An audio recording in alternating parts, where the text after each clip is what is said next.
Good evening.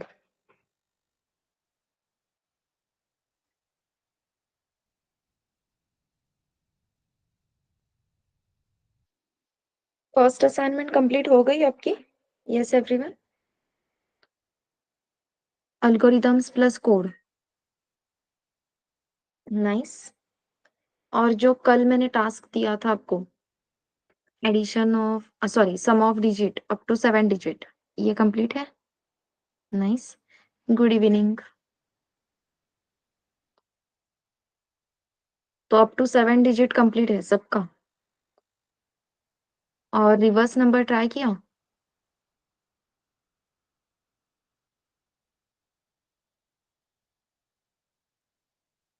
नहीं।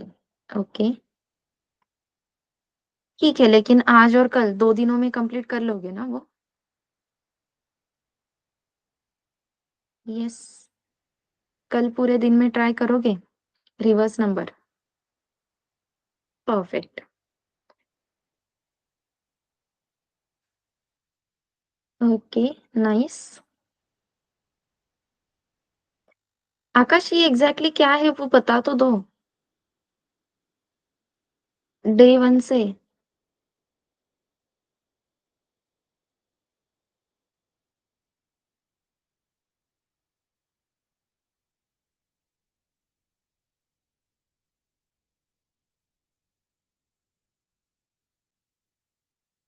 Yes आकाश।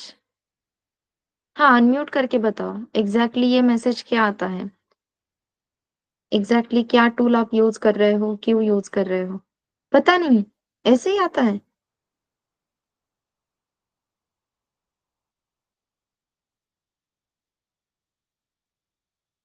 किसी website की हेल्प से नोट्स क्रिएट करते हो क्या आप? रिकॉर्डेड सेशन की लिंक दे दी और वो सेशन देख के वो एआई आपको नोट्स क्रिएट करके देता है, ऐसे ऐसे एआई भी है? ऐसा कुछ यूज कर रहे हो क्या? नो।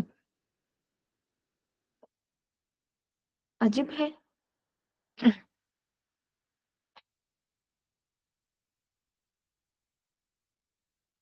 ठीक है।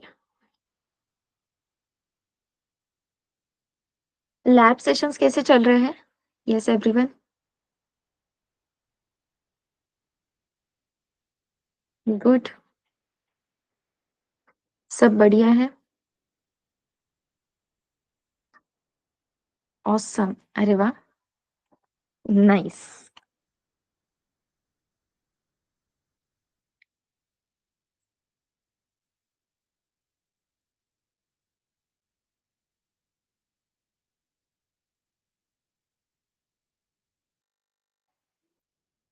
ओके। किसी के कुछ सजेशंस, कुछ एक्स्ट्रा चीजें चाहिए लैब सेशन में या लेक्चर में? यस। एनीवन?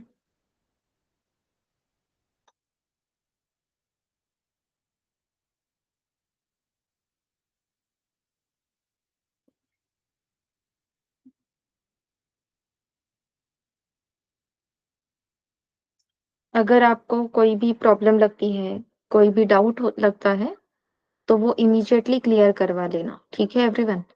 डाउट है तो वो आप क्लियर कर ही लोगे, लेकिन अगर कोई भी प्रॉब्लम आती है तो वो भी आपको इमीडिएटली बताना है, ठीक है? यस। कल एक और टास्क मैंने आपको दिया था, if you all remember. Logical operator के लिए जो ट्रूथ टेबल मैंने लिख के दिया था वो आपको 5 टाइम्स लिखना था, राइट? यस। तो वो टेबल 5 टाइम्स लिखा है? Yes Jaya. Message chat box में बोलो जया। हैंड रेज मत करो।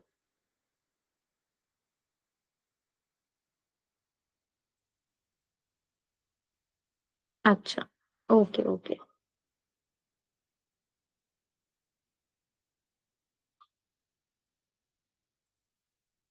हम्म।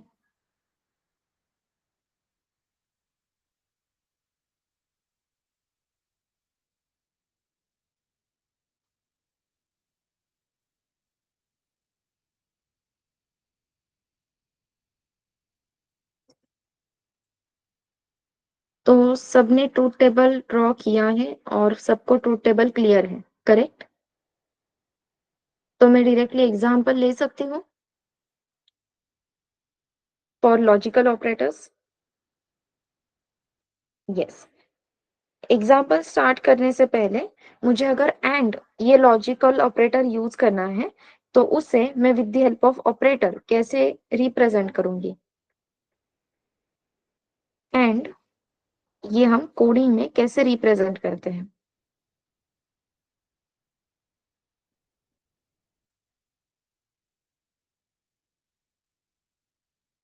परफेक्ट। तो अपने लिए अपने पास ऑपरेटर कौन सा है? 2 times ampersand, which is means and. Correct.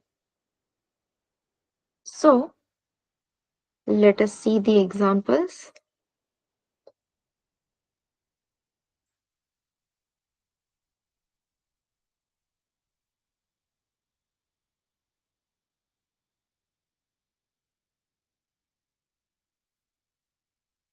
मैंने लिखा है C is equals to A and B. Then what will be the value of C variable?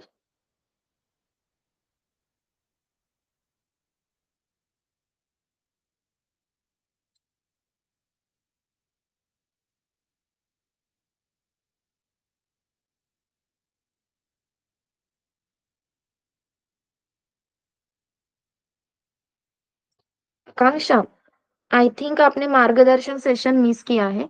एक बार जो अपना फर्स्ट सेशन है वो देख लेना तो आपको क्लैरिटी आ जाएगी, ठीक है? Yes.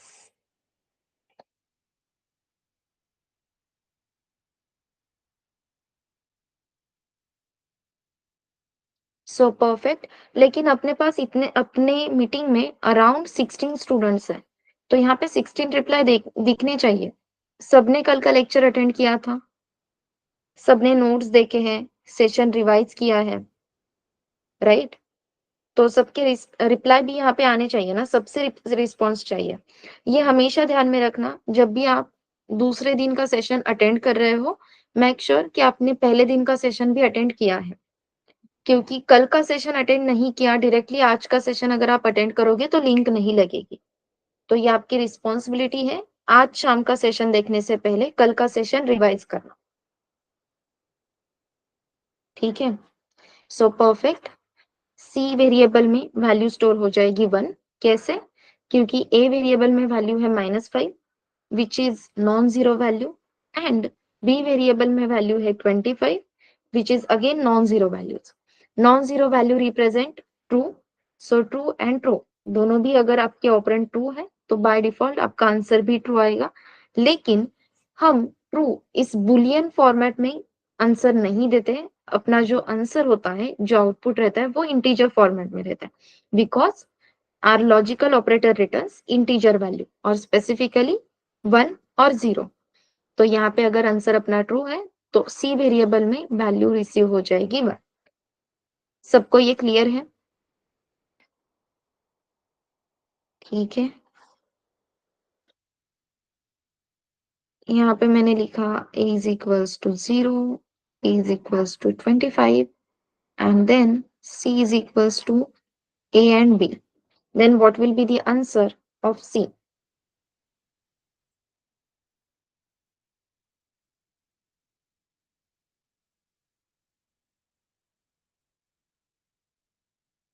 Perfect. Answer will be 0.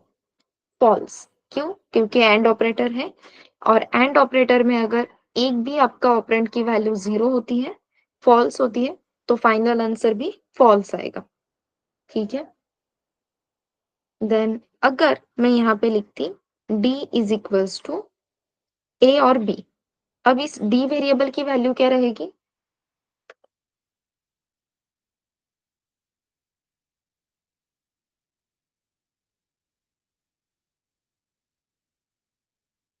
Perfect. अब यहाँ पे हमें आंसर मिलेगा ट्रू, दैट मीन्स 1। क्योंकि और ऑपरेटर यूज कर रहे हैं, और ऑपरेटर कहता है अगर एक भी आंसर ट्रू है, एक भी आउट आपका ऑपरेंड की वैल्यू ट्रू है, नॉन जीरो है, तो answer will be true. Perfect.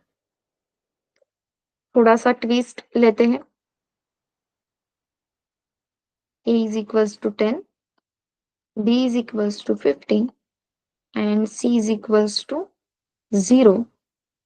और यहाँ पे मैंने लिखा है result is equals to A greater than B और C less than A। So what will be the answer?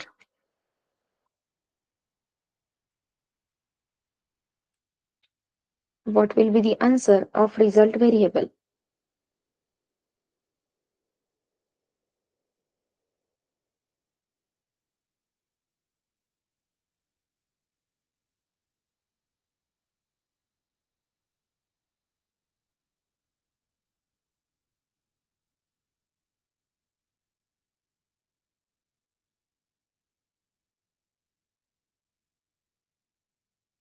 Perfect. Answer will be 1।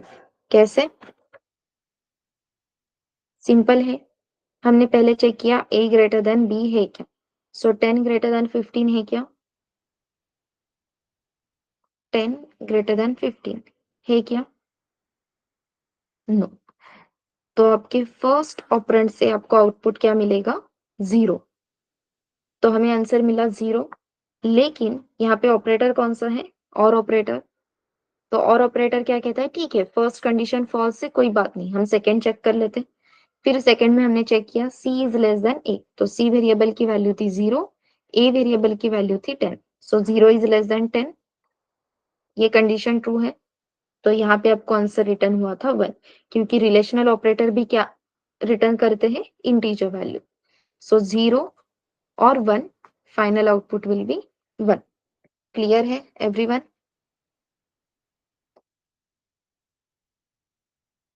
Nice.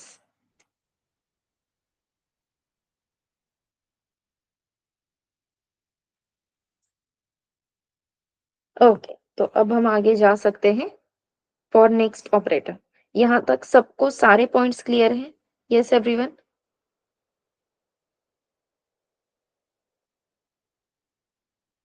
Nice. चलो, सो नेक्स्ट हम जो ऑपरेटर देखने वाले हैं वो है यूनरी ऑपरेटर। ठीक है, पहले यूनरी ऑपरेटर कंप्लीट कर लेते हैं, फिर मैं आपको फिर से बिटवाइज ऑपरेटर्स के बारे में बता दूंगी।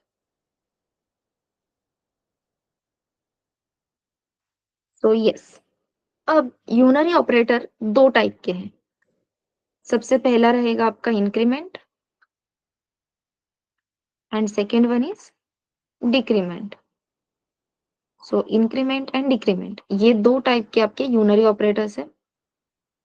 अब अगेन आपका इंक्रीमेंट और डिक्रीमेंट दो पार्ट्स में डिवाइड होते हैं, और वो है pre and post. So pre increment, post increment, similarly pre decrement and post decrement, इस तरीके से ये काम करते हैं। क्लियर है? इन्हें कैसे यूज करेंगे वो देखते हैं। तो यहाँ पे प्री इंक्रीमेंट है या पोस्ट इंक्रीमेंट है, प्री डिक्रीमेंट है या पोस्ट डिक्रीमेंट है, ये कैसे समझ में आता है। सबसे पहले इंक्रीमेंट के लिए साइन है डबल प्लस, डिक्रीमेंट के लिए साइन है डबल माइनस। 2 टाइम्स हमें माइनस लिख देना है, that's it. These are unary operators.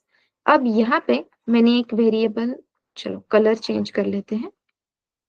मैंने एक वेरिएबल डिक्लेयर किया, integer num is equals to 10। ठीक है, तो नम वेरिएबल डिक्लेयर इनिशियलाइज किया है जिसकी वैल्यू है 10। अब यहाँ पे प्री इंक्रीमेंट हो रहा है, ये कैसे पता चलेगा, अगर आप वेरिएबल नेम से पहले डबल प्लस का साइन, दैट मीन्स इंक्रीमेंट का साइन दे रहे हो, इंक्रीमेंट ऑपरेटर लिख रहे हो, that means this is pre increment. Post increment है, कैसे पता चलेगा, पहले आएगा आपका वेरिएबल नेम एंड देन आपका इंक्रीमेंट ऑपरेटर। तो वेरिएबल नेम के बाद अगर इंक्रीमेंट ऑपरेटर है then it will be known as post increment.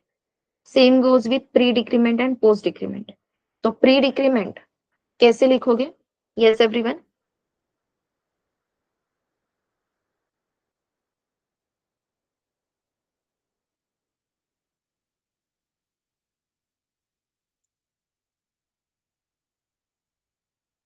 Pre decrement था तो डिक्रीमेंट का साइन पहले आना चाहिए और उसके बाद आपका वेरिएबल नेम।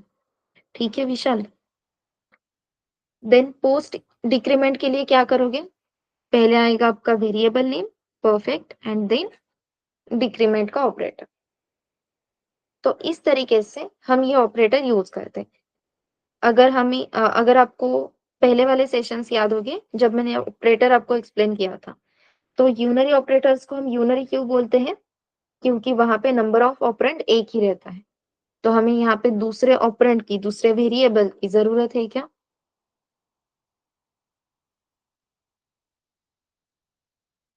नहीं।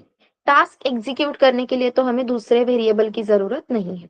हाँ, रिजल्ट स्टोर करने के लिए अगर हमें चाहिए, फाइनल रिजल्ट वगैरह स्टोर करने के लिए, तो हम दूसरा वेरिएबल यूज कर सकते हैं। अब ये प्री इंक्रीमेंट, पोस्ट इंक्रीमेंट, अगर इनका काम, पहले तो ये देखना है इनका काम क्या है। इनके नाम में ही है इंक्रीमेंट। तो ये आपके वेरिएबल की वैल्यू इंक्रीमेंट करते हैं। It increments the value of variable by 1। Perfect. तो नम वेरिएबल में जो भी वैल्यू है वो 1 से इंक्रीमेंट होगा, चाहे वो प्री इंक्रीमेंट हो या post increment. Similarly in decrement आपके नम वेरिएबल की जो भी वैल्यू है वो 1 से डिक्रीमेंट होगी। So decrement operator decrements the value of variable by 1। तो यहाँ पे 1 से वैल्यू कम होगी और यहाँ पे भी 1 से वैल्यू कम होगी। फिर ये दो अलग अलग होने का रीजन क्या है? पोस्ट और प्री, इनमें डिफरेंस क्या है, ये भी देखना जरूरी है। So let us see. Integer a is equals to 10 and b variable हम आंसर स्टोर करने के लिए स्टोर अभी के लिए लिख रहे हैं। ठीक है। देन कल हमने एक मेमोरी डायग्राम देखी थी। सो मेमोरी डायग्राम के थ्रू थोड़ी बहुत चीजें समझ लेते हैं। यहाँ पे रहेगा आपका ग्लोबल एंड स्टैटिक ब्लॉक, यहाँ पे है हीप, और यहाँ पे है आपका स्टैक ब्लॉक। जो भी कोड अभी हम लिख रहे हैं वो मेन फंक्शन में लिख रहे हैं। फंक्शन के बारे में एक चीज हमें पता होना जरूरी है, और वो चीज है function. Every function call get new stack frame. तो मेन फंक्शन को कॉल करता है अपना ओएस। तो फंक्शन कॉल हो रहा है तो उसे स्टैक फ्रेम मिलेगी। तो यहाँ पे अपने मेन फंक्शन को स्टैक फ्रेम मिलती है। अभी के लिए अज्यूम करो जो भी कोड में लिख रही हूँ वो मेन फंक्शन में है, सिर्फ मैं यहाँ पे वॉइड मैन वगैरह नहीं लिख रही हूँ। ठीक है। सो वॉइड मैन में मैंने डिक्लेयर किया इंटीजर a इक्वल्स टू 10 और b वेरिएबल सिर्फ डिक्लेयर किया है। अब a वेरिएबल इनिशियलाइज किया। a वेरिएबल इंटीजर टाइप का है, तो यहाँ पे a वेरिएबल को टोटल 4 बाइट्स एलोकेट हो गए। इसका एड्रेस रहेगा समथिंग 200, और इस a वेरिएबल में हमने वैल्यू स्टोर की है 10। आफ्टर दैट हमने b वेरिएबल सिर्फ डिक्लेयर किया है, but again b variable is of integer data type. तो इस b वेरिएबल को स्टोर करने के लिए हमें 4 बाइट्स एलोकेट हो गए। इसका एड्रेस रहेगा समथिंग 300। मुझे बताओ b वेरिएबल में वैल्यू क्या स्टोर रहेगी?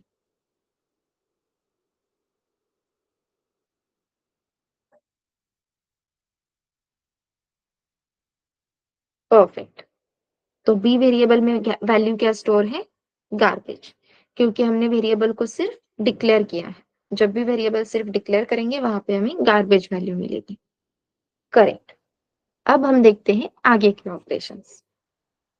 मैंने यहाँ पे सिंपली लिख दिया b is equals to a minus minus. यहाँ पे पोस्ट डिक्रीमेंट है या प्री डिक्रीमेंट है?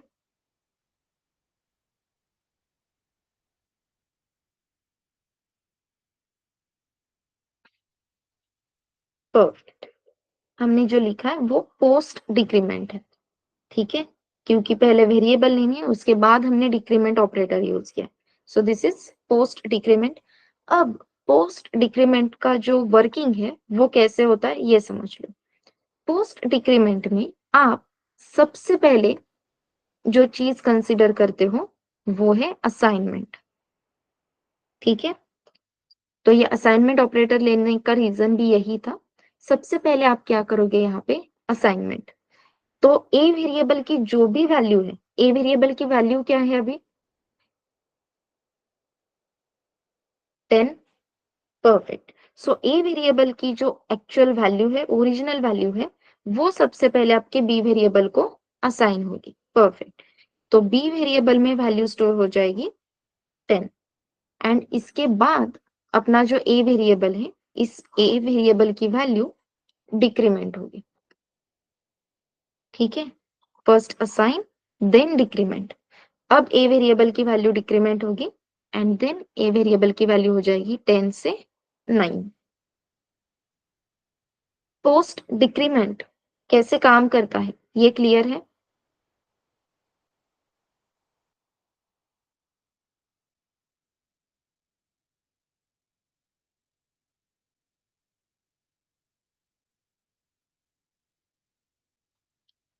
ओके, अब आगे देखते हैं। मैंने यहाँ पे लिखा b is equals to decrement decrement a।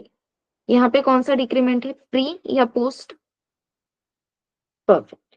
अब हमने जो किया वो प्री डिक्रीमेंट है। अब प्री डिक्रीमेंट में क्या होता है, सबसे पहले वैल्यू डिक्रीमेंट होगी। First we will decrement the value of variable. A variable की वैल्यू क्या थी, 9, तो वो डिक्रीमेंट होके क्या हो जाएगी, 8। सो प्री डिक्रीमेंट में फर्स्ट हम वैल्यू डिक्रीमेंट करेंगे एंड आफ्टर दैट डिक्रीमेंटेड वैल्यू आप इस बी वेरिएबल को असाइन करोगे। अब ए वेरिएबल में वैल्यू क्या थी, 8। अब बी वेरिएबल को भी वैल्यू क्या असाइन होगी, 8। ठीक है,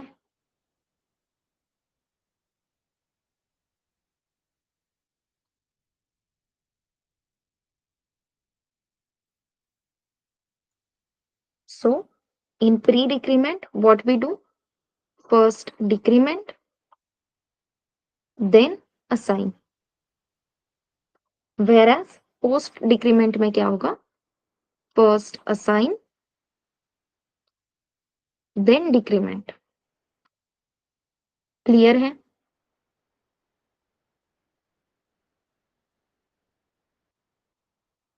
तो मैंने डिक्रीमेंट के लिए आपको एक्सप्लेन कर दिया, ऐसे ही आप इंक्रीमेंट के लिए ट्राई करोगे।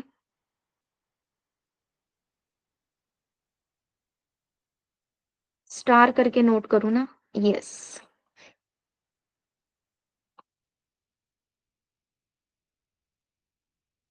हाँ, ये एक्चुअली स्टार मार्क करके आपको नोट करना है, इसका रीजन आपको जल्दी ही पता चलेगा।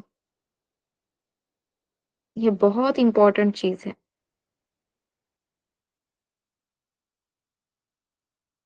यूनरी ऑपरेटर्स का वर्किंग सच में क्लियर है, प्री और पोस्ट कैसे काम कर रहे हैं? एक छोटा सा टेस्ट ले सकते हैं immediately. Yes, nice. a equals to 0, b is equals to 10 and c is equals to 1.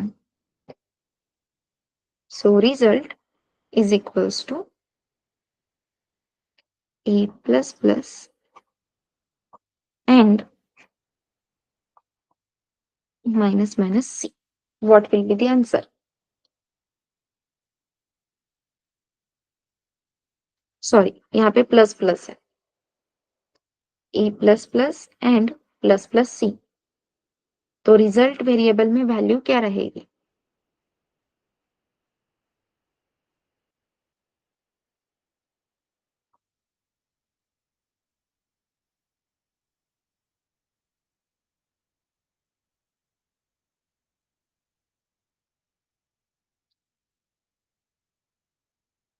चलो, मैं प्रिंटफ में कुछ लिख रही हूँ, वो ठीक से देखो।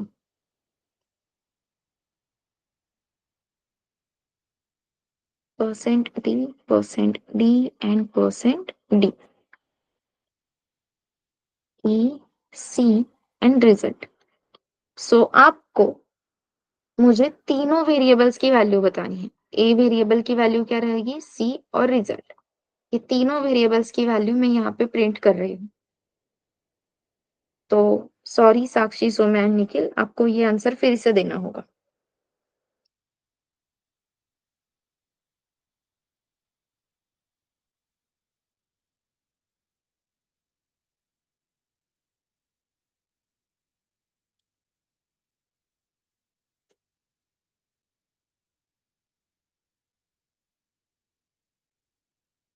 आकांक्षा, मैं 3 वैल्यूज़ अगर प्रिंट कर रही हूँ, तो एक ही आउटपुट आ सकता है क्या?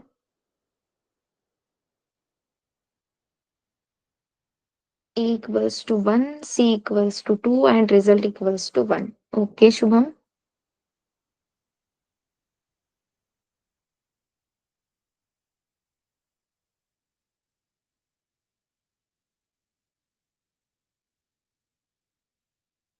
ओके निखिल।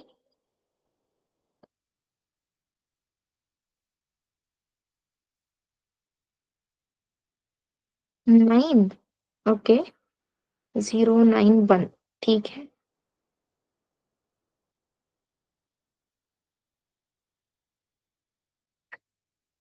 120। ठीक है।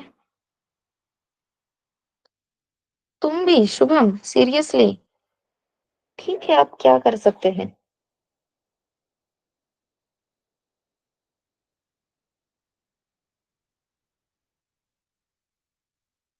आपको लॉजिकल ऑपरेटर कितने अच्छे से क्लियर है, ये यही से पता चलता है।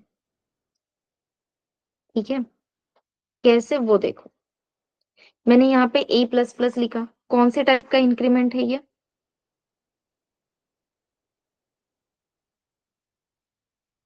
पोस्ट। पोस्ट इंक्रीमेंट में हम पहले इंक्रीमेंट का ऑपरेशन कभी भी एग्जीक्यूट करते हैं क्या? नो। पोस्ट इंक्रीमेंट में पहले क्या चेक होगा? आपके a वेरिएबल की original value. What is the original value of a variable? Correct, लेकिन अभी हम वैल्यू असाइन नहीं कर रहे थे, तो यहाँ पे वैल्यू असाइन नहीं होगी, कंसीडर होगी। तो यहाँ पे a वेरिएबल की वैल्यू कंसीडर होगी a। ठीक है। 0 का मतलब क्या होता है? 0 मीन्स फॉल्स। अगर आपका फर्स्ट इनपुट फॉल्स है, आप एंड ऑपरेटर यूज कर रहे हो, तो आप सेकेंड इनपुट को विजिट करोगे क्या? नो। अगर आप सेकेंड इनपुट को विजिट ही नहीं कर रहे हो, तो आपके सी वेरिएबल की वैल्यू इंक्रीमेंट होने का सवाल आता है क्या? नहीं। विजिट ही नहीं कर रहे हो, तो इंक्रीमेंट कैसे होगा ना? आपका डिसीजन यहीं पे हो गया। ए वेरिएबल की ओरिजिनल वैल्यू थी 0, तो 0 आपने पहले कंसीडर किया। 0 मीन्स फॉल्स। करेक्ट। फॉल्स है, एंड ऑपरेटर है, सेकेंड इनपुट चेक ही नहीं करेंगे। फर्स्ट इनपुट से ही हमने बता दिया रिजल्ट विल बी 0, लेकिन ये पोस्ट इंक्रीमेंट है। कंसीडर हमने 0 किया था, लेकिन ए वेरिएबल की वैल्यू इंक्रीमेंट होके 1 हो गई थी। तो जब आप ए, सी और रिजल्ट ये वैल्यूज प्रिंट करोगे, ए वेरिएबल की वैल्यू 0 से इंक्रीमेंट होके हो गई 1। सी वेरिएबल पे, सी वेरिएबल को इंक्रीमेंट करने के लिए हमने उस पॉइंट को विजिट ही नहीं किया, तो सी वेरिएबल की वैल्यू एज इट इज रहेगी, दैट इज 1, और रिजल्ट वेरिएबल की वैल्यू रहेगी 0। So your answer will B 110। Clear है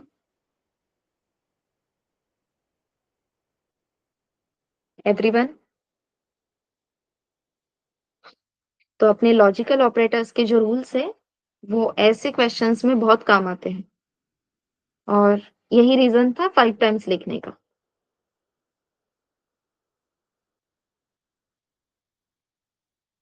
चलो एक और एग्जांपल देख लेते हैं।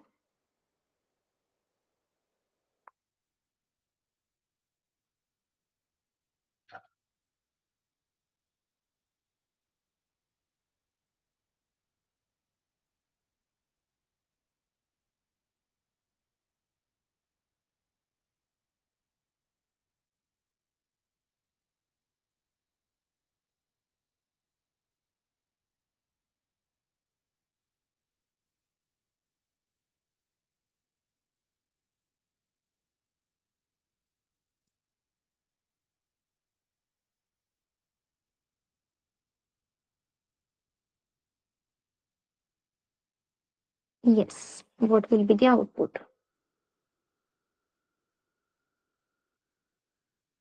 यहाँ पे लिखा ना माइनस माइनस,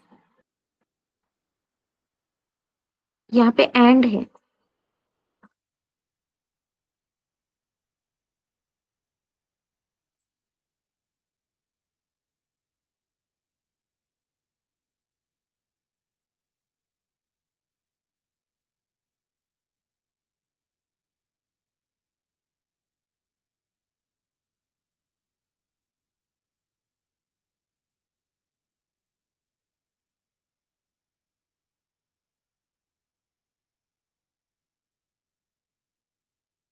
ओके,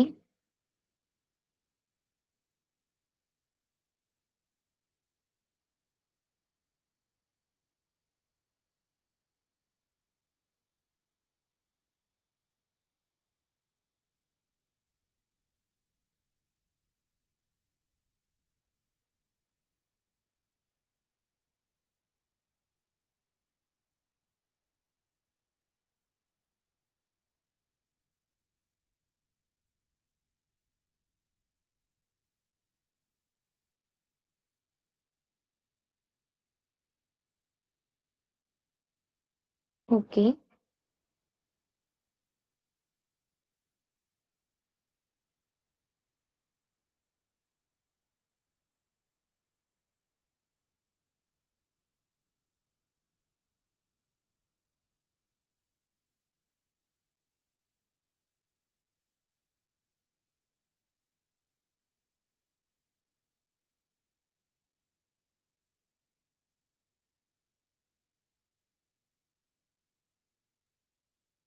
ए तनुजा,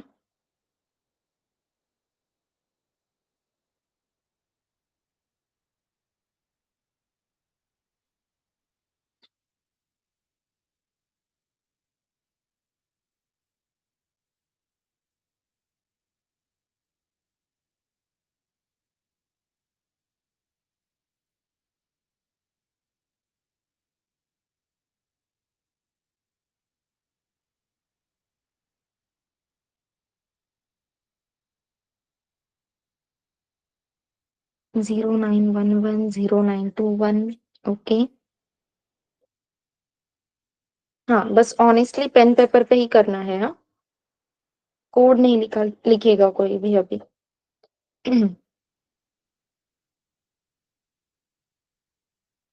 1910। ओके,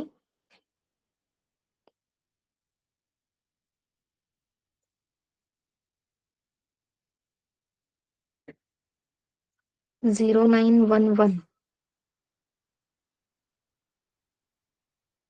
1921। ठीक है,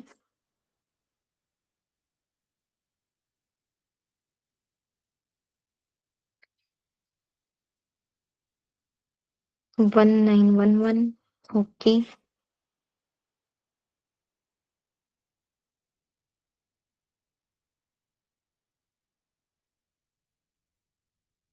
चलो लेट अस सी। अपने पास टोटल 3 वेरिएबल्स है, जहाँ पे हमने ए वेरिएबल को वैल्यू असाइन की है 0, बी वेरिएबल को वैल्यू असाइन की है 10, देन सी वेरिएबल को वैल्यू असाइन की है 1। चलो अब सबका ध्यान यहीं पे रहेगा, ठीक है। ए, बी और सी तीनों वेरिएबल्स को हमने कुछ वैल्यूज दिए हैं, देन अपना एक्चुअल कैलकुलेशन स्टार्ट हो गया। ए प्लस प्लस पोस्ट इंक्रीमेंट है, तो पोस्ट इंक्रीमेंट में सबसे पहले हम क्या कंसिडर करेंगे? Original value. तो ए वेरिएबल की ओरिजिनल वैल्यू क्या है? 0। तो at the time of calculation यहाँ पे कंसिडर भी क्या होगा? 0। और इसके बाद आपके ए वेरिएबल की वैल्यू इंक्रीमेंट हो जाएगी, इट विल बिकम 1। तो 0 मीन्स फॉल्स होता है, फर्स्ट इनपुट फॉल्स है, लेकिन आपने यहाँ पे और ऑपरेटर यूज किया है। और ऑपरेटर क्या कहता है? चलो ठीक है, फर्स्ट इनपुट 0 है, फॉल्स है, सेकेंड चेक करते हैं। तो हम आ गए सेकेंड चेक करने के लिए। यहाँ पे हमने प्री डिक्रीमेंट किया है। प्री डिक्रीमेंट में क्या होगा? सबसे पहले वैल्यू डिक्रीमेंट होगी। सो बी वेरिएबल की वैल्यू थी 10, तो सबसे पहले आपके बी वेरिएबल की वैल्यू हो जाएगी 9। अगर हम 9 भी यहाँ पे कंसिडर कर ले, सो 9 का मीनिंग क्या होता है? True, because it is non zero value. लेकिन इसी के आगे हमने यूज किया है एंड ऑपरेटर। तो आपका एंड ऑपरेटर क्या कहता है? ठीक है, आपके इस पूरे ऑपरेशन का आंसर आ गया है ट्रू, लेकिन हमें लास्ट तक जाना होगा।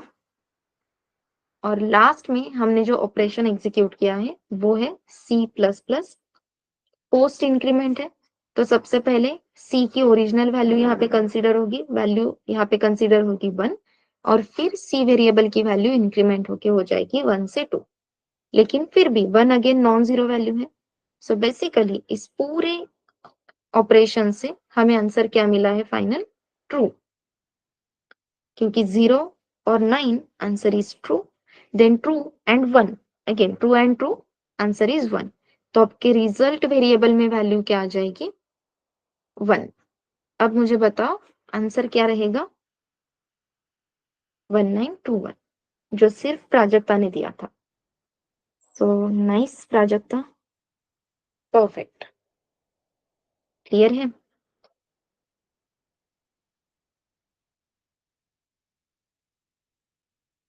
थोड़ा सा पेन पेपर का यूज करो। ये मेमोरी डायग्राम्स, हाँ मैं आपको हर बार वो पूरा स्ट्रक्चर ड्रॉ करने के लिए नहीं बोल रही हूँ, लेकिन सिंपल वेरिएबल्स तो हम प्लॉट कर ही सकते हैं, राइट? तो वो थोड़ा सा प्लॉट करो, आपके सामने अगर वैल्यूज रहेगी तो समझने के लिए आसान होगा।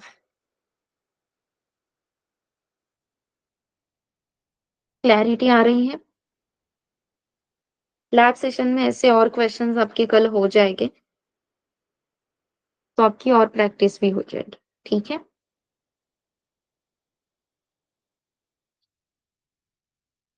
यस। देन यूनरी ऑपरेटर में एक केस रहती है, और वो केस ऐसी है, ए वेरिएबल की वैल्यू है 10, और यहाँ पे मैंने डायरेक्टली प्रिंटफ स्टेटमेंट लिखा। यहाँ पे लिखा है %d एंड %d, और मैंने यहाँ पे a plus plus plus plus A plus plus इस तरीके से यूनरी ऑपरेटर यूज किया, ठीक है? तो क्या लगता है यहाँ पे आउटपुट क्या आना चाहिए आपके हिसाब से?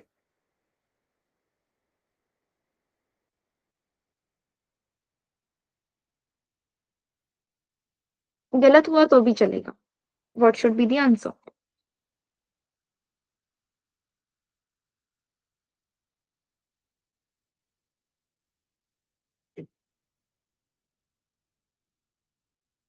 11 10 11 10 12 12। ओके।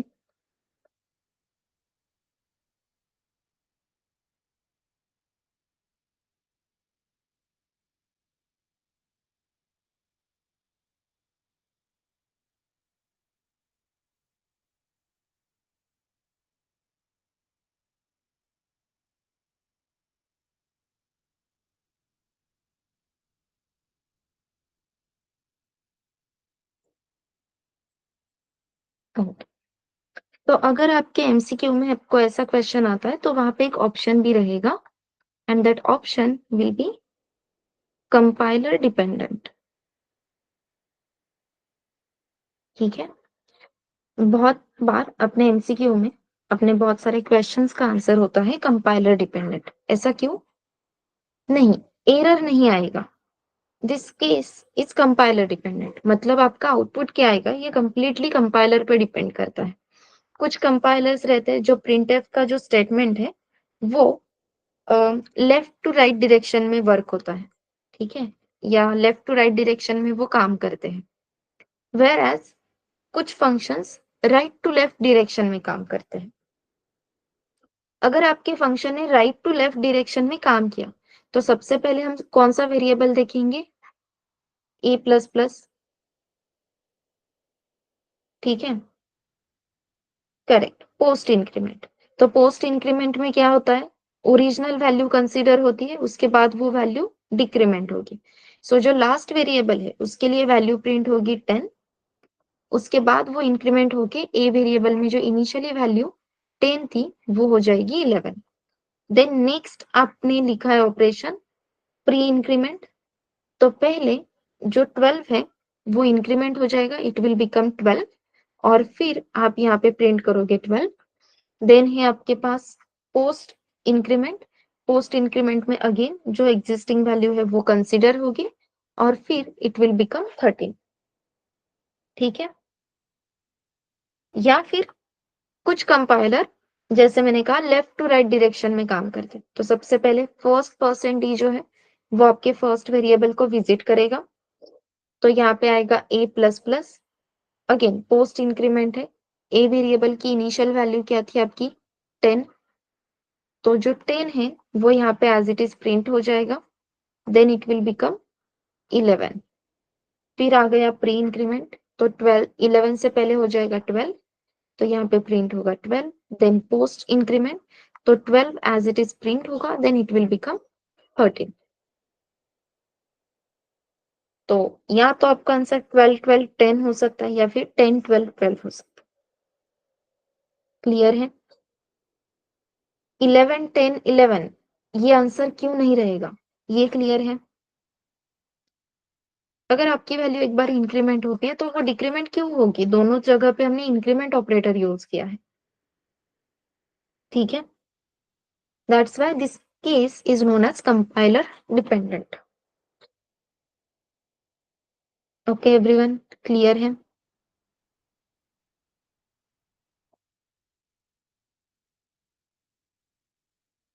ओ,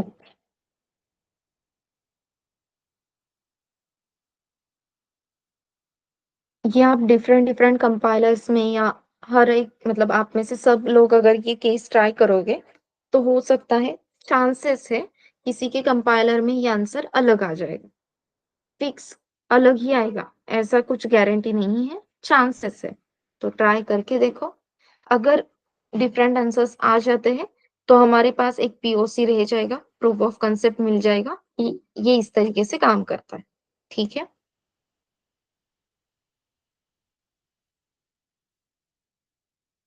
यस। अब जो हमें नेक्स्ट ऑपरेटर देखना है वो है bitwise operator. Okay, bitwise operator start करने से पहले मुझे ये बताओ, यूनरी ऑपरेटर्स क्लियर है क्या? एटलीस्ट कैसे काम करते हैं ये सबको क्लियर है? Yes. So let us go to bitwise operator. अब बिटवाइज ऑपरेटर कौन से हैं? एंड, और, इसे कहते हैं एक्सॉर, जो कैप जैसे सिंबल है, this is known as XOR. Then होता है left shift, then right shift, and एक होता है नॉट, नॉर करके, ये टिल्ट जैसे। तो इसे तो हम नहीं देखने वाले, जरूरी भी नहीं है। हमें फोकस किस पे करना है? एंड और XOR, left shift and right shift, in operators पे, ठीक है? अब इस ऑपरेटर के नाम में ही है बिटवाइज ऑपरेटर। जब मैंने आपको एक्सप्लेन किया था कि हम बिटवाइज कॉपी क्यों बोलते हैं, तो याद है मैंने क्या कहा था? कि हम हर एक बिट एक वेरिएबल से दूसरे वेरिएबल में कॉपी करते हैं। तो जो डेटा कॉपी हो रहा है वो बिट बाय बिट कॉपी होता है, दैट्स वाई बिटवाइज कॉपी। वैसे ही जो एंड ऑपरेशन है और ऑपरेशन है, ये जो भी ऑपरेशंस हम एग्जीक्यूट करेंगे वो आपके वैल्यू के हर एक बीट पे करेंगे। अभी तक जब भी मैं लिखती थी 10 एंड 12, तो हम क्या कंसीडर कर रहे थे? This whole integer as a 10, this whole integer as a 12, और फिर हम देख रहे थे these are non zero values, and operator है तो answer will be true, correct? अब आपको क्या करना है? सेम ऑपरेशन इनके बीट्स पे करने हैं। What exactly it means? So मेरे पास वैल्यूज है, integer a is equals to 5 and integer b is equals to 3। So मुझे 5 के लिए और 3 के लिए आपसे बिटवाइज मतलब बाइनरी नंबर्स चाहिए, binary representation of 5 and binary representation of 3।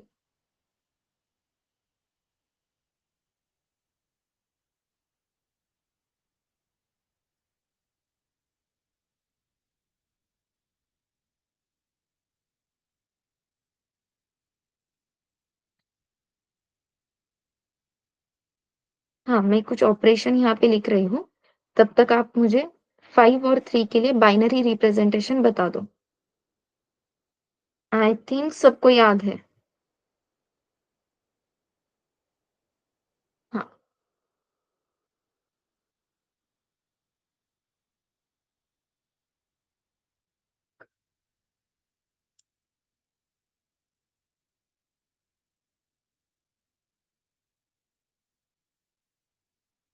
Perfect.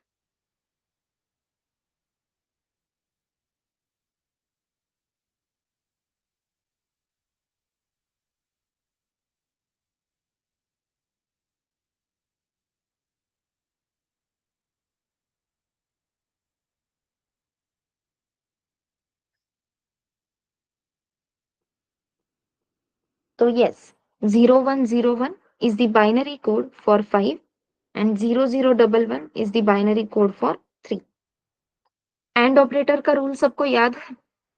जो हमने कल रूल्स देखे थे लॉजिकल टेबल में, वही रूल्स एंड और के लिए यहाँ पे भी एप्लीकेबल है। तो एंड के लिए रूल क्या था? दोनों नंबर्स अगर नॉन जीरो है देन आंसर विल बी 1। तो अब जो हम आंसर कैलकुलेट करेंगे वो बिट वाइज कंपैरिजन से रहेगा। सो 1 and 1 answer will B 1, 0 and 1 answer will be 0 and 1. What will be the answer?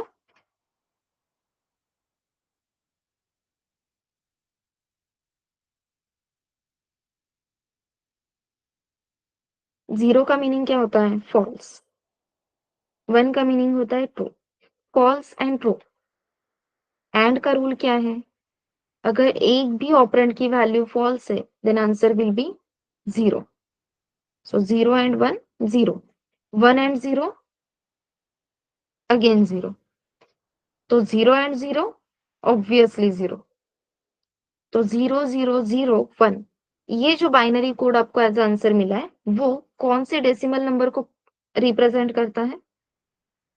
Perfect, it represents 1 value.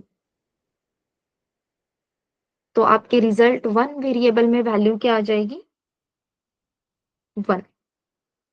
Clear है?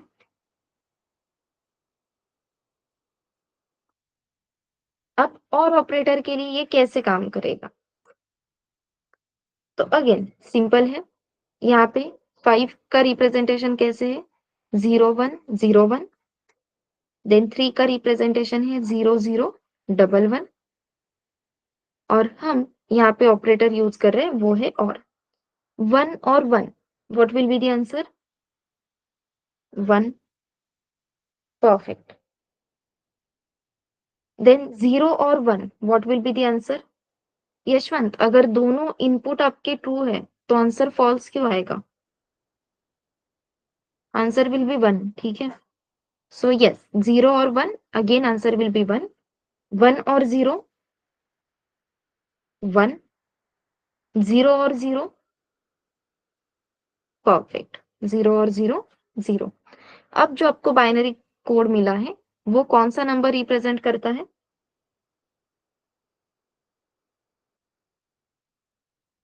परफेक्ट, 7। तो आपके रिजल्ट 2 इस वेरिएबल में आंसर क्या मिलेगा? 7। तो हम बिटवाइज ऑपरेटर में देने के लिए तो हम इंटीजर वैल्यूज ही देंगे, लेकिन इंटरनली हम जो काम करते हैं वो बिट्स पे करते हैं। और इसकी हेल्प से जो फाइनल आउटपुट आपको मिलता है वो भी बिट्स में ही मिलता है।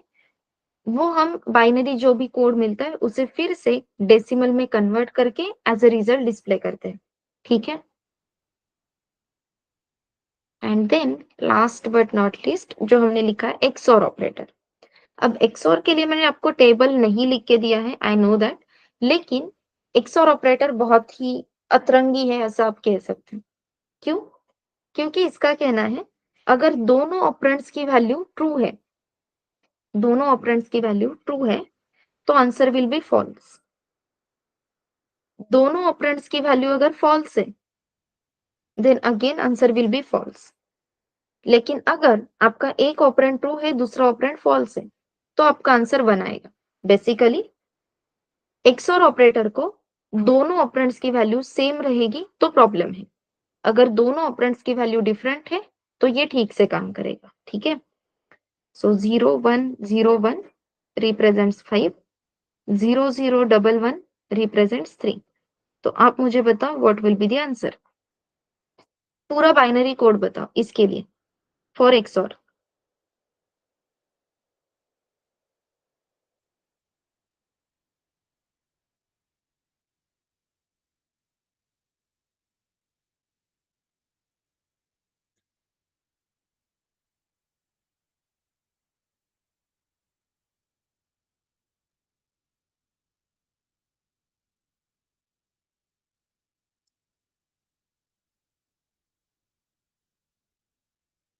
So yes, there you go. 0 1110 which means 6. Perfect. तो रिजल्ट 3, इस वेरिएबल में आपका आंसर क्या मिलेगा? 6। एंड और एक्सऑर, ये तीनों बिटवाइज ऑपरेटर्स क्लियर है?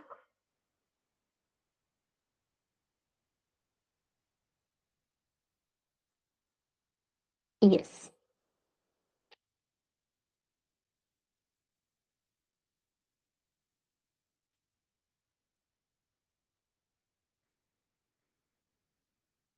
आपको जो आंसर मिला था जया, वो 0110 था ना? तो लास्ट बीट की वैल्यू क्या रहती है? 1। सेकेंड लास्ट बीट की वैल्यू 2, देन 4, देन 8। तो जो बीट्स की वैल्यू 1 थी, वो बीट्स कौन से थे? 4 and 2। 4 plus 2 will be 6। That's why 6 answer आ गया। ठीक है।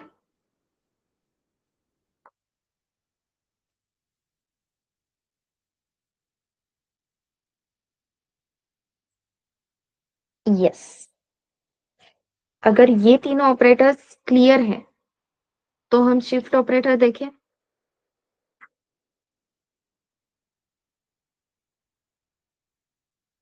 यस।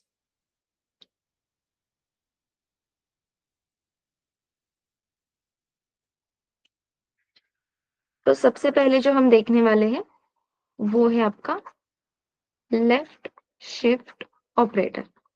नाम में ही है। हमें क्या करना है? अपने बीट्स को लेफ्ट साइड को शिफ्ट करना है। ठीक है।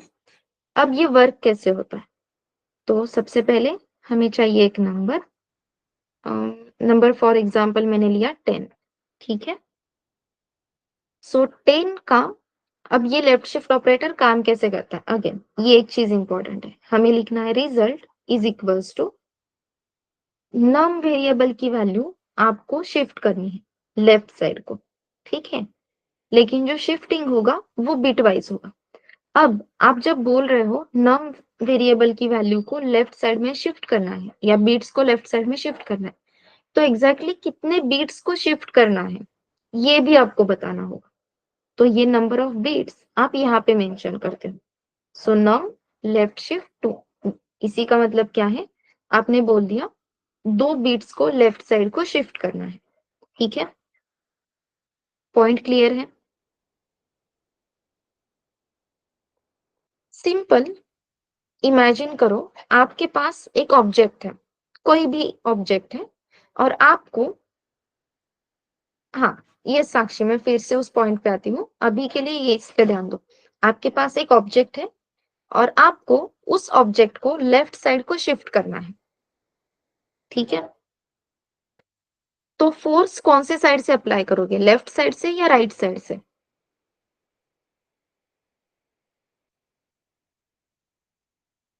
परफेक्ट। कोई भी ऑब्जेक्ट लेफ्ट साइड को शिफ्ट करना है तो फोर्स अप्लाई होगा राइट साइड से। हाँ। तो coming back to the point, मुझे नम वेरिएबल में जो वैल्यू है विच इज 10, इसका सबसे पहले बिटवाइज रिप्रेजेंटेशन चाहिए।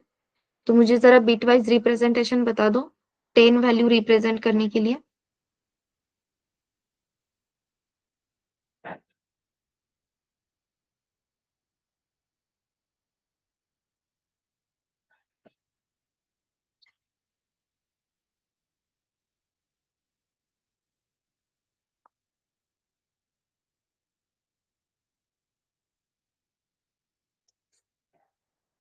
परफेक्ट।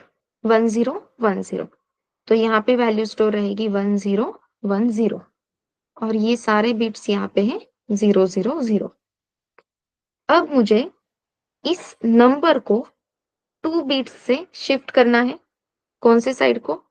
लेफ्ट साइड को। जैसे आपने कहा, अगर आपको कोई भी ऑब्जेक्ट लेफ्ट साइड को शिफ्ट करना है, तो फोर्स कहाँ से अप्लाई करना होगा?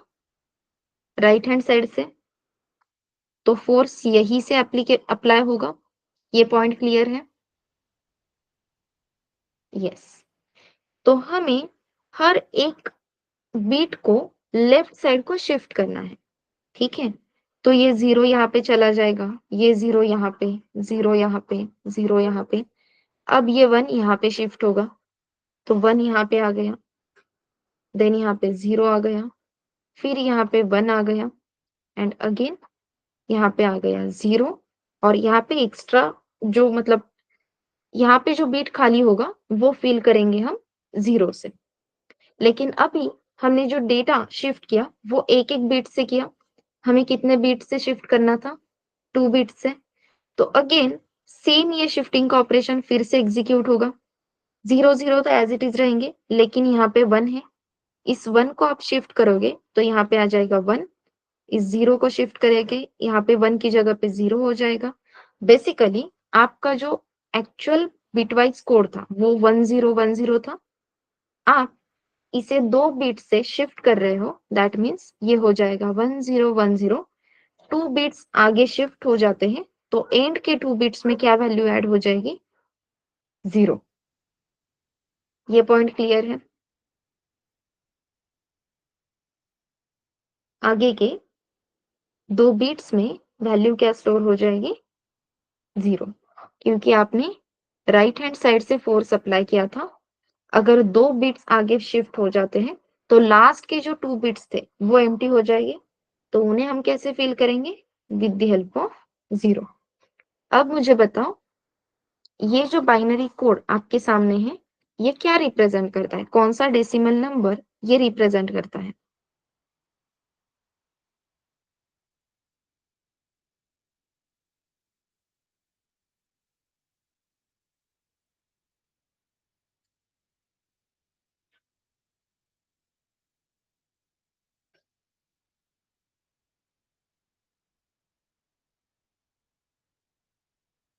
परफेक्ट। It represents 40। अगर मैं यहाँ पे लिख देती कि शिफ्टेड बाय 3 बिट्स, तो आपका बाइनरी कोड क्या दिखता? ये है 10 नंबर का रिप्रेजेंटेशन। अगर आप इसे 3 से रिप्रेजेंट कर रहे हो, तो इसका बिट वाइज रिप्रेजेंटेशन पहले बताओ, फिर फाइनल आंसर बताओ। परफेक्ट। 1010 और आगे 3 ज़ीरोज़ अप्लाई हो जाएंगे और फिर आपका आपका डेसिमल वैल्यू में आंसर क्या आएगा? इस रिजल्ट वेरिएबल में क्या आंसर आएगा? 10100000। इसका decimal representation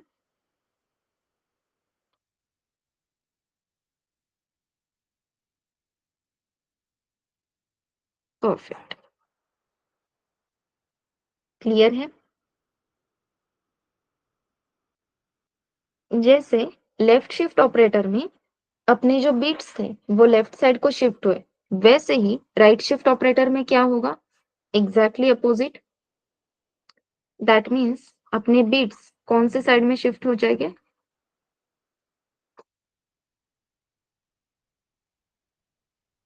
right hand side में। परफेक्ट। तो आपके पास नंबर है 15, ठीक है? सो 15 को रिप्रेजेंट करने के लिए आपका बाइनरी कोड क्या रहेगा?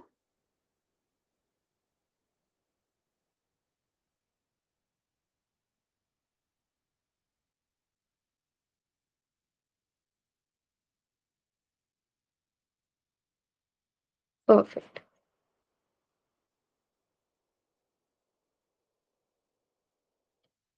4 टाइम्स 1 यह रिप्रेजेंट करेगा 15।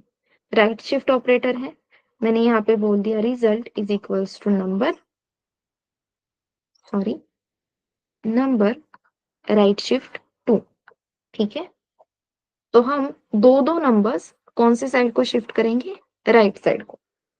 जब हम नंबर्स लेफ्ट हैंड साइड को शिफ्ट कर रहे थे, हमारे पास सब 0 ही थे, इसलिए वो नंबर्स उन्होंने ज़्यादा मैटर नहीं किया, ठीक है? लेकिन अब राइट शिफ्ट हो रहा है, तो ये सारे नंबर्स आपके राइट हैंड साइड को शिफ्ट हो जाएंगे। यहाँ पे 1 1 1 1 और फिर 0 0 0 आ जाएगा। अब ये नंबर ही ऐसा है, इसकी वजह से हमें कुछ फ़र्क ही नहीं पड़ेगा। मतलब 1 1 1 है, राइट? तो आपको लगेगा कि ये 1 राइट हैंड साइड को शिफ्ट हो गया, तो ये 0th पोज़ीशन पे है, इसकी बिट वैल्यू 1 है, लेकिन ऐसे नहीं होता है। जब आप कोई भी बिट इस राइट हैंड साइड को शिफ्ट कर रहे हो ना, तो राइट हैंड साइड को इसे स्टोर करने के लिए अपने पास कोई भी बीट है क्या? अपने बीट की स्टार्टिंग ही कहाँ से हो रही थी? यहाँ से। अपना फ अपना फर्स्ट बीट यही था। अगर फर्स्ट बीट पे से अगर आप किसी वैल्यू को राइट साइड को शिफ्ट कर रहे हो, तो उसे स्टोर करने के लिए अपने पास बीट है क्या? नो। यहाँ पे आपके पास बीट स्टोर करने के लिए वैल्यू नहीं है, तो ये 1 यहाँ से निकल जाएगा। तो एक बीट शिफ्ट करने के बाद आपको आउटपुट कुछ ऐसे दिखेगा, ठीक है? देन सेकेंड बीट शिफ्ट करने के बाद आपको कुछ आउटपुट इस तरीके से दिखेगा। अब इस बाइनरी कोड की डेसिमल वैल्यू क्या है? 3। परफेक्ट। तो आपको रिजल्ट क्या मिलेगा? 3। क्लियर है? अगर हम बीट्स को लेफ्ट हैंड साइड को शिफ्ट करते हैं, तो लेफ्ट हैंड साइड को हम बीट्स की वैल्यूज इंक्रीज कर सकते हैं। अपने पास लेफ्ट हैंड साइड को बीट्स ऐड करने के लिए मेमोरी है, जगह है, और उन बीट्स को वैल्यू भी है।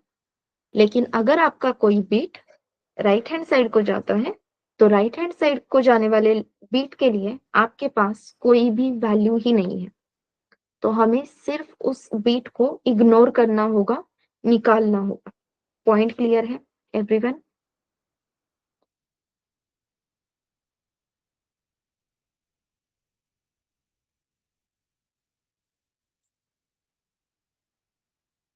यस। और यही रीजन है, जब भी आप लेफ्ट शिफ्ट ऑपरेटर यूज करोगे, तो हमेशा आपके पास जो भी ओरिजिनल वैल्यू है, जैसे कि ये नंबर 15 है, तो लेफ्ट शिफ्ट ऑपरेटर यूज करने के बाद आपको जो रिजल्ट मिलेगा, वो रिजल्ट हमेशा 15 से ग्रेटर देन ही रहेगा लेफ्ट शिफ्ट ऑपरेटर में। और राइट शिफ्ट ऑपरेटर में जो नंबर आपने दिया था, उस नंबर से लेस देन जो भी वैल्यू है, that will be your result. तो ये पॉइंट्स हम यूज कर सकते हैं एमसीक्यू में, अगर किसी ऑप्शंस को हमें निकाल देना है, तो वहां पे ये यूज हो सकता है, ठीक है? एलिमिनेशन टेक्निक के लिए।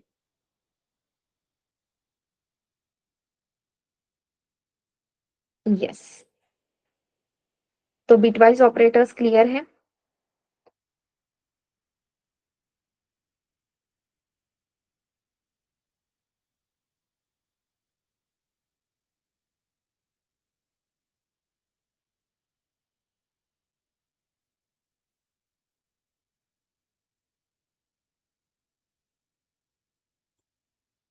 नाइस। Anyone, any doubt? आज के टॉपिक में किसी को कहीं पे डाउट है? नो। यूनरी ऑपरेटर और अपने बिटवाइज ऑपरेटर दोनों भी पॉइंट्स क्लियर है? ओके। कल का सेशन अपने लिए इंपॉर्टेंट रहेगा, क्योंकि कल we are going to start with if else. I know कि टर्नरी ऑपरेटर्स रिमेनिंग है, लेकिन इफ एल्स का टॉपिक कंप्लीट होने के बाद हम टर्नरी ऑपरेटर्स देखेंगे, ठीक है?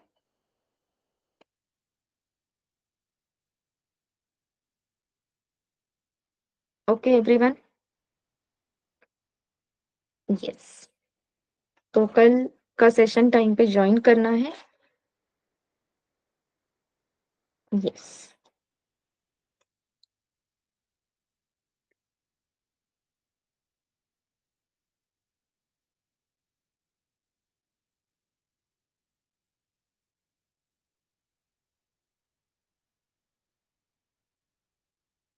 हाँ, लेकिन अपना सेशन इवनिंग में रहता है ना, मतलब रात 9 बजे पर होता है, इसलिए हमें छुट्टी नहीं है।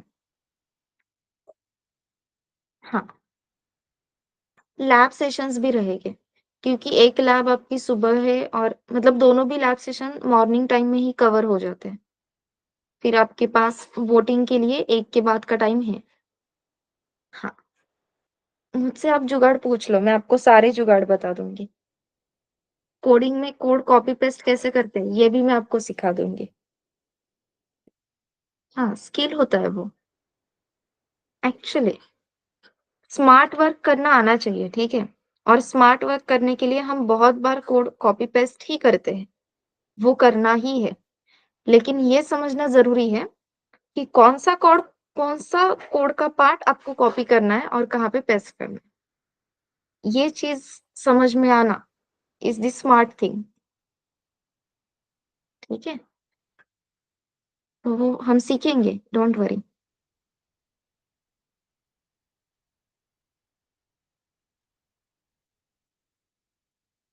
ओके।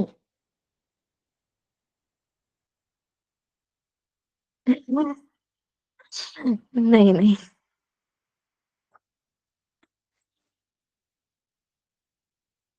ठीक है।